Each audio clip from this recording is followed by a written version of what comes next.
Today we are going to discuss about a new topic, which is the hemoglobin and the structure of hemoglobin. What is hemoglobin? And actually, hemoglobin is in actual what hemoglobin in actual is a water soluble pigmented molecule. Water soluble pigmented and this water soluble pigmented molecule is supposed to do what? This water soluble pigmented molecule, as we all know, what is the function of hemoglobin, that is to carry oxygen and transport it towards all tissues of the body throughout our body, inside the bloodstream, inside the bloodstream, over the surface of RBC. They are present, so they are present over RBC. And now let us discuss about some key points about hemoglobin. Hemoglobin, as the terminology suggests, is having as the terminology suggests of the hemoglobin, that heme means, first let us consider that this is a conjugated part. This is a conjugated molecule. And why is it conjugated molecule? This is a conjugated molecule because it contains two parts. First part includes the hemo, or the heme part. Second part involves what? Second part involves the globin part.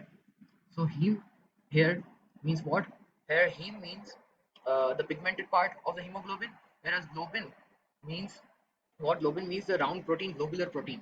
Heme is also a terminology used for iron, and globin is a terminology used for round protein or globular protein, right? So over RBCs, how many hemoglobins are present? Over RBCs, 260 million, 260 million RBCs hemoglobin are present. As there are 260 million hemoglobin present, so how many numbers of RBCs are there? On each RBC, there are 260 million hemoglobin present. Out of these 260 million hemoglobins, we'll discuss the structure of each hemoglobin today. So as we can see that there is the structure of the hemoglobin. Here, hemoglobin is illustrated over your screen. So what type of structure does it possess? So the structure which it possesses is the structure of a protein. And which type of protein? Protein which is quaternary, if I'm not wrong with the spelling, that is quaternary proteins. So what are quaternary proteins? Proteins which are formed by multiple chains. By, you know what, quaternary proteins are proteins which are formed by multiple, we can say, tertiary proteins. And now let us discuss about the structure of it. Hemoglobin. Hemoglobin actually is divided into two parts. First is the heme part, heme group. Here, hemoglobin has two major parts. First part includes the heme, and second part is what? Second part is our globulin part, or the proteinous part. Heme is the pigmented part, whereas globulin is the proteinous part. First, let us discuss about structure of heme. What does heme consists of? Heme actually consists of uh, the following parts. Uh, what does heme actually consists of? Heme consists of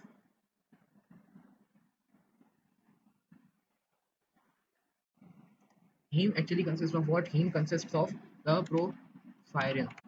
It consists of porphyrin. What is porphyrin? This is a class of organic molecules. That's a class of organic molecules. And what is actually porphyrin having? Porphyrin is made up of four pyrrole rings. Four pyrrole rings. And what are these pyrrole rings? These pyrrole rings are nitrogen containing tetracyclic structures. Each pyrrole ring is a nitrogen containing tetracyclic structure which binds with a ferrous atom or iron atom. So each pyrrole ring is bound with what? That is bound with ferrous ferrous atom. Each pyrrole ring is bound with each ferrous atom. So ultimately, how many ferrous atoms are we having in total? So and ultimately, we are having four ferrous atom. As we are having four ferrous atom, as we are having four iron atom or ferrous atom, these four ferrous atom are having the ability. These possess the ability to bind with what? These have the ability to bind with. These have the ability to bind with oxygen molecules. So we can say that each ferrous atom can bind with each oxygen molecule. Each ferrous atom, each iron atom can bind with each oxygen molecule. So ultimately, the number of oxygen atoms which can be bound with the ferrous atoms also becomes four. So we can say that in each hemoglobin structure, in each hemoglobin molecule, how many oxygen atoms can be bound, oxygen molecules can be bound, sorry, oxygen molecules can be bound. So in each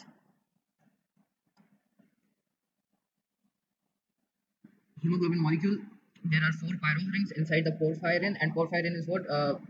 Porphyrin is actually the part of the pigmented molecule of the hemoglobin, and what is that? That is heme. Heme is having porphyrin, inside which we are having a pyrrole ring structure, and these pyrrole rings are bound with what? These pyrrole rings are bound with the ferrous atoms, and each pyrrole ring contains each ferrous atom, whereas the each ferrous atom has the ability to bind with each oxygen molecule. So as we are having four pyrrole rings, we have four ferrous atoms, as well as we are having four oxygen molecules binding ability, that each hemoglobin molecule can bind with four oxygen molecules due to presence of four iron atoms inside that heme group of hemoglobin.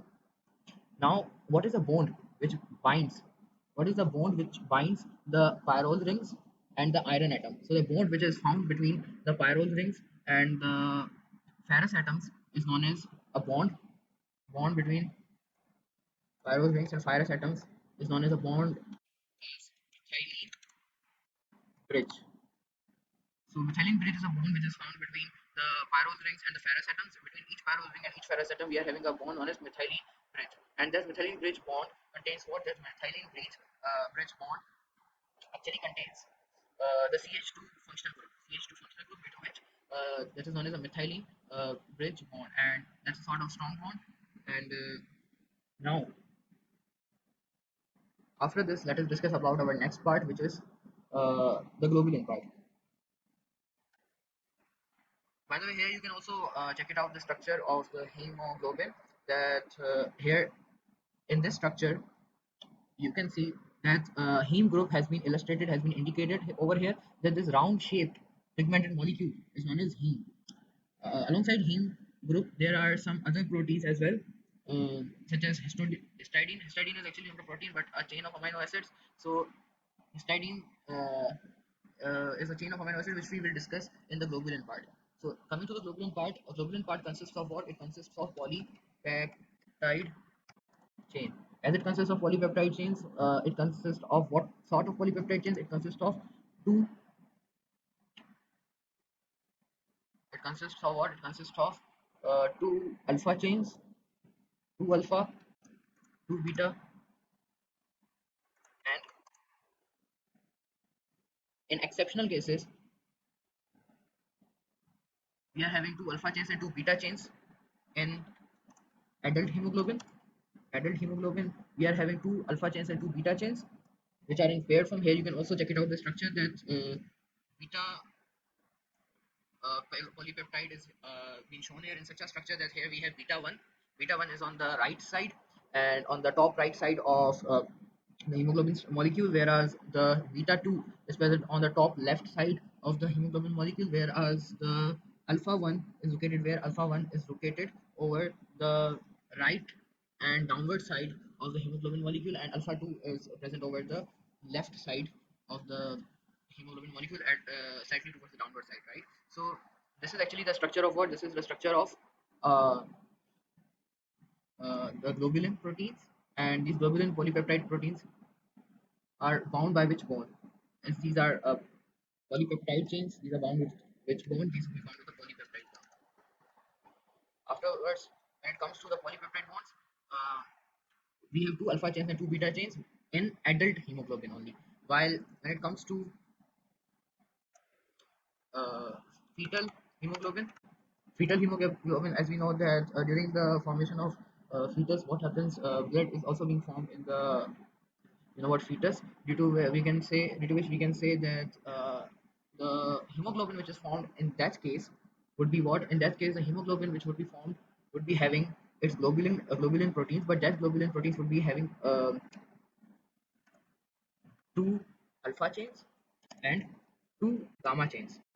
Two alpha chains and two gamma chains. These two alpha chains and two gamma chains will be present in the fetal hemoglobin, and as that would be present in the fetal hemoglobin, the amount of amino acids would be also decreased in the fetal hemoglobin, right? We can approximately consider it around the same quantity. Let us discuss that as well in our upcoming portion. And that is fetal hemoglobin, that is our adult hemoglobin, two alpha and two gamma chains. As you can see, instead of two beta chains, we have two gamma chains in a fetal hemoglobin. And what does these two alpha chains consist of? These two alpha chains consist of what?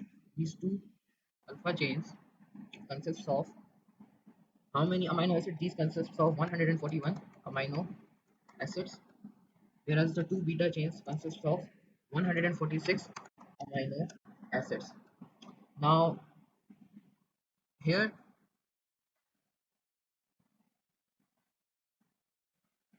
actually the amine each alpha chain, sorry, only one alpha chain would contain 141 amino acids, whereas each beta chain contains 146 amino acids.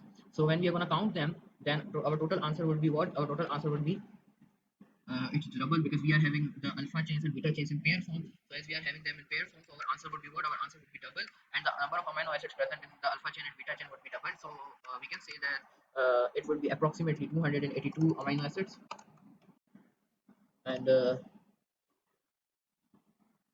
in the beta chains, where both of the beta chains are found in pair form, these two beta chains would be having how many amino acids? 292 amino acids. 292 amino acids, and these 292 amino acids and 282 amino acids, when summed up together and when added together, our total number of amino acids present inside the globulin protein is total number of amino acids inside the globulin protein would become what? It will become 570 amino acids, which means in in each hemoglobin molecules, each globulin protein, we are having 574 amino acids, and these are bound by which bond? These are bound by the peptide linkage, a peptide bond, right? So afterwards, when it comes to our structure, gamma molecules are also having this a relative number of amino acids. We will discuss that in upcoming class, and that would be a short assignment for you to guess that how many numbers of amino acids are present in the gamma chain, right?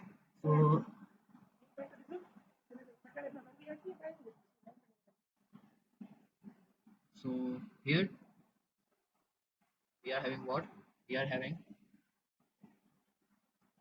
the structure of alpha chain and beta chain, and what kind of bond is present between. Now, as you can see that we have lots of alpha chains and beta chains. No, we don't have lots of alpha chains and beta chains. We are having lots of amino acids inside the alpha chains and beta chains.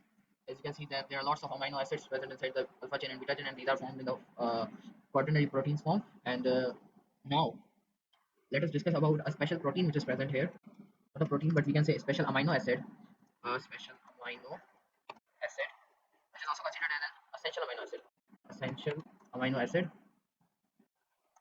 This essential amino acid histidine is present between the alpha chains and beta chains. What is the actual amount of histidine present inside alpha chains and beta chains? So in alpha chains, how many histidine are we having? In alpha chains, we are having 10 histidines. While in beta chains, how many histidines are we having? In beta chains, we are having 9, right? That is an important point for MCQ section. That histidine is an essential amino acid, and in alpha chain we are having 10 histidines, and in beta chains we are having 9 histidines. As we are having two alpha chains and two beta chains, we would be having 20 histidines in alpha chains and 18 histidines inside the beta chains. So as we would be having 20 and 18 histidines respectively in alpha beta chains, so our total answer would be what? Our total answer would be 38 histidines. So in each hemoglobin molecule, how many histidines are present? In each hemoglobin molecule, 38 histidines are present. Afterwards, let us discuss about some key points about histidine. That what is the actual function of histidine? Histidine actually allows the oxygen molecule which is present, which will be bound obviously inside the heme group. So inside the heme group, that oxygen molecule will be bound, and that will be bound not necessarily with iron in order to form a particular bond, because there would be another concept of liganate. That what is liganate here, and so what will the histidine do? Histidine will actually stabilize. It will stabilize the oxygen. It will stabilize the oxygen molecule. It will stabilize what? It will stabilize the oxygen molecule, which is going to bind. with what? It is going to bind with the ferrous atom of the pyrrole ring of the porphyrin of the heme group, right? So the oxygen molecule which would be bound inside the ferrous atom of the porphyrin of the heme group would be stabilized by the help of this histidine. And in second case, what would it do? It would act as a gateway. It would act as a gateway for. It would act as a gateway for what? It would act as a gateway for ligandates. What are ligandates now? Ligandates are actually, in simple words, we can write ligandates as um, what are ligandates? Ligandates are actually ions or atoms which donate the prone pair a metal atom to a metal atom or ion to a metal atom or ion to complete what? To complete a coordination complex. So what actually is the ligandates are simply ions or atoms which donate electron pair to a metal atom or any sort of ion to complete a coordination complex. This ligandate can be any. This liganate can be any sort of ion as well as it can also be an atom. In most cases, that is uh, in most cases that is having cation. That is being cation because in most cases it becomes either cation or anion if it is becoming ion. Cation. Afterwards, when it comes to the histidine actually acts as a gateway to welcome the ligands to come and donate its electron pair to the ferrous atoms. Ferrous atoms are present where inside the heme group, inside the porphyrin, inside the pyrrole rings. So actually, as these are present inside the pyrrole rings, it donates an electron pair to the ferrous atoms, the metal atoms present inside the pyrrole rings of the porphyrin of the heme group, and allows that to form a coordination complex within the whole hemoglobin molecule, which causes to generate a force. As it causes to generate a force, this force allows the hemoglobin molecule to bind the oxygen atom to it, by means of this ferrous atom. And as it allows it to bind by means of ferrous atom, oxygen is transported throughout the body in the form of oxyhemoglobin. We discussed that in the end as well, about how is it transported throughout the body. And here now, electron pair will be transmitted to the metal atom or ion to complete a coordination complex. Afterwards, that is the function of histidine. And what else histidine do? Histidine actually in myoglobin, histidine. What does histidine do in myoglobin? In myoglobin, the histidine.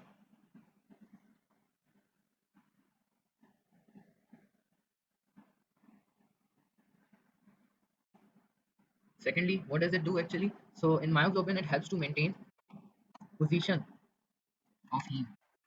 In myoglobin, it helps to maintain the position of the heme group. And now some other key points for the MCQ section. That's what can be some other key points for MCQ section. So the alpha beta chains are bound with what? Are alpha beta chains of the globulin protein are bound with the pyrrole rings. Alpha and beta chains of the globulin protein are bound with, or we can also write gamma chains. Because gamma chains are also involved in fetal hemoglobin. So alpha beta gamma chains are bound with pyrrole rings of what? Pyrrole rings of the porphyrin of the heme group, right? The alpha, beta, and gamma chains of globulin protein are bound with the pyrrole rings of porphyrin of the heme group by which bond? By hydrogen bond. By hydrogen bond. And what is hydrogen bond? That is the weakest bond. That is weakest bond, and it's also known as the non-covalent bond. And as it is the weakest bond, there's a particular scientific reason behind it, which we're gonna discuss in our upcoming sessions. So here, that is which is formed between the globulin protein and the heme group. Here, as you can see that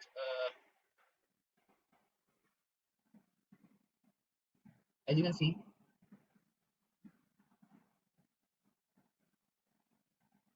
so here we have a globulin protein. These are the globulin protein beta 1, beta 2, alpha 1, and alpha 2. And these are joined with what? These are joined with the heme group. By which bond? These are bound with a bond which is known as the hydrogen bond, non-covalent bond, or the weakest bond possible. These are some of the MCQs point related to the hemoglobin. And now, what do we actually need? So, Now,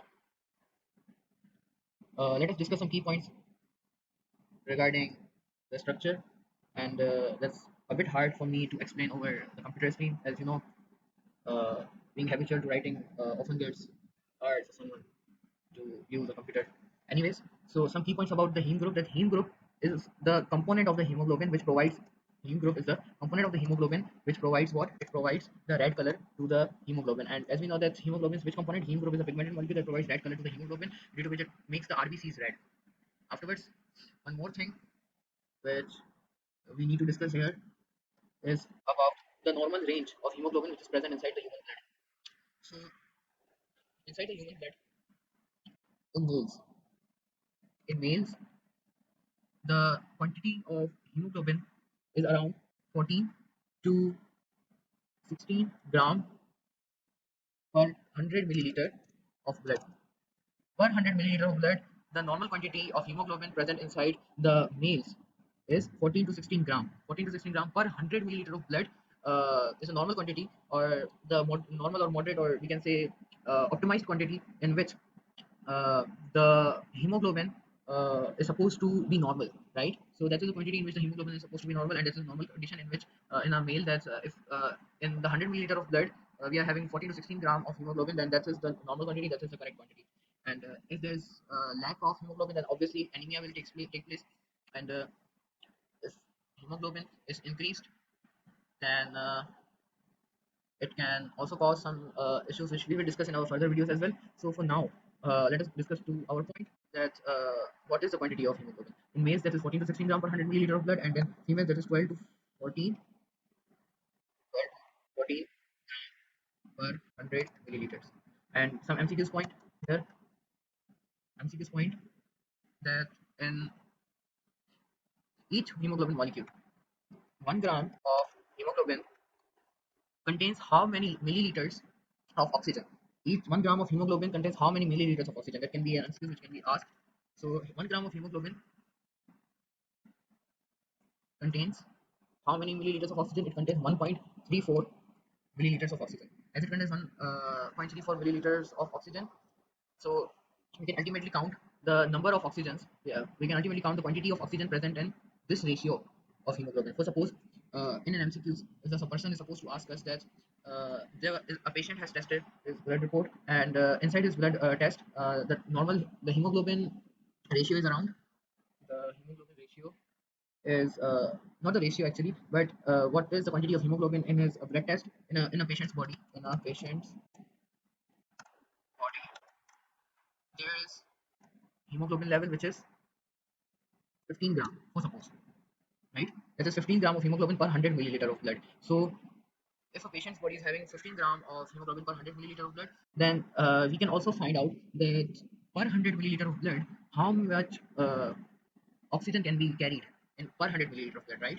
So per 100 milliliter of blood, the quantity of oxygen can be carried would be simply multiplied by 15, 15 into 1.34, which is our given value for each hemoglobin, for 1 gram of hemoglobin. So 1 gram, for 1 gram of hemoglobin, we are having the quantity which is 1.34 milliliter. While when we are going to multiply it, so if we are going to multiply it, then our answer would be what? Then our answer would be 20.1, which means 15. If 1 gram of hemoglobin contains 1.34 uh, milliliter of oxygen, then 15 gram of hemoglobin can contain how many milliliters of oxygen? It can contain 20.1 milliliter of oxygen. And what is the normal range of oxygen? Normal range of oxygen which is present per 100 milliliter of blood. Normal range of oxygen which is present per 100 milliliter of blood is 19 milliliter, approximately, right? 19, because that can vary from person to person, and that depends on the diet as well. That's how healthy the person is, and what sort of diet is he's having in order to what, enhance the number of hemoglobin produced in his body. So these hemoglobin uh, what molecules can carry 1.34 milliliter of blood if they are present in 1 gram, while the normal amount of oxygen carried per 100 milliliter of blood is 19 milliliter, approximately 19 milliliter. And as that is approximately 19 milliliter, that is the normal condition. It depends on the exact number, or the exact quantity or exact grams of hemoglobin which are present per 100 milliliter of blood. Therefore, it depends on the person and varies from person to person. Now, some other key points which are here to be discussed are that transportation, transportation, transportation of the hemoglobin is taken by which thing? If you are taking hemoglobin, right? Hemoglobin will bind with oxygen. As we know, obviously, that hemoglobin will bind with what? It will bind with oxygen. Then it will bind with how many molecules of oxygen? Obviously, it will bind with four molecules of oxygen. And as it will bind with four molecules of oxygen, we can say that as it will bind with four molecules of oxygen, it will form a compound known as oxyhemoglobin. It will form what? It will form oxyhemoglobin. It will form a compound known as oxyhemoglobin, and that oxyhemoglobin molecule is a very unstable compound. Unstable compound. Why is it unstable? It is unstable because it needs to be separated. It needs to be, you know what, divided or categorized in order to separate the oxygen and transport that into tissues of our body and intake or you know what, bind carbon dioxide back towards the hemoglobin. So there, hemoglobin is bound with oxygen to form oxyhemoglobin, and hemoglobin is bound with carbon dioxide. Carbon dioxide with the help of what? It is bound with the help of an enzyme known as carbonic carbonic anhydrase enzyme. We'll discuss that in upcoming classes. How is it bound and how is a bond actually formed? So now that is the actual mechanism of transportation of how does actually the respiratory pigment hemoglobin binds with oxygen and carbon dioxide. Whereas now let us discuss about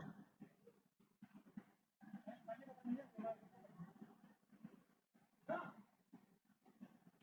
let us discuss about the amount of oxygen which is carried by the hemoglobin. 97% of oxygen is carried by the hemoglobin.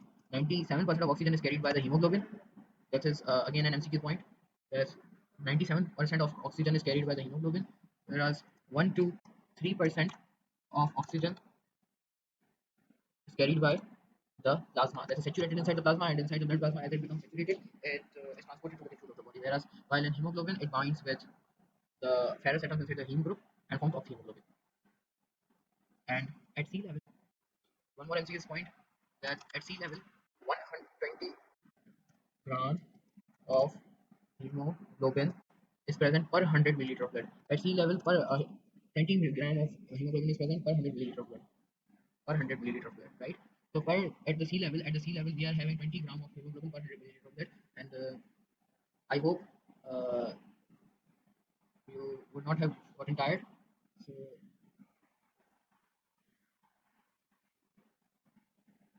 a quick review about hemoglobin. Hemoglobin is what? Hemoglobin is a molecule.